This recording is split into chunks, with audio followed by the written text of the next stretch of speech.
Friends, సరిగ్గా సంవత్సరం క్రితం ఒకరోజు సాయంత్రం ఏం జరిగిందో తెలుసా? అయినా మీకెలా తెలుస్తుందిలేండి, నేను చెప్తే కదా, వినండి మరి. ఈ ఉరుకుల పరుగుల జీవితంలో అటు ఇల్లు, పిల్లలు, మరి ఇటు ఉద్యోగం అని ఒక్క నిమిషం కూడా వృధా చేయలేని స్థితిలో అర్ధ నిమిషమైనా అలుపు తీసుకుందామని కూర్చుంటే ఆ ఉత్సాహంతో పాఠశాల నుండి పరిగెత్తుకొచ్చేశాడండి మా చిచ్చర పిడుగు. ఏమిట్రా నాయన విషయం అంటే, అమ్మ రేపు మా స్కూల్లో స్వతంత్ర దినోత్సవ సంబరాలు.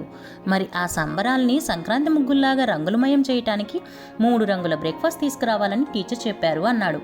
అంతే, నేను చకచకా చరవాణి తీసుకొని యూట్యూబ్ యూనివర్సిటీలో వడివడిగా వెతికేస్తే కనిపించిందేమో రంగురంగుల ఇడ్లీలు, చపాతీలు, ఇంకా శాండ్విచ్లు. ఇన్ని రకాలు చేయటం నా వల్ల కాదురా నాయనా అని నా బద్ధకాన్ని బతిమాలితే వినూత్నంగా నాకు తోచిన ఆలోచనే నేటి నా వంటకం. అదేంటో తెలుసుకోవాలనుకుంటున్నారా? ఇంకెందుకు ఆలస్యం, కింద ఉన్న లింక్ని క్లిక్ చేయండి, ఫుల్ రెసిపీ చూసేయండి. Thank you.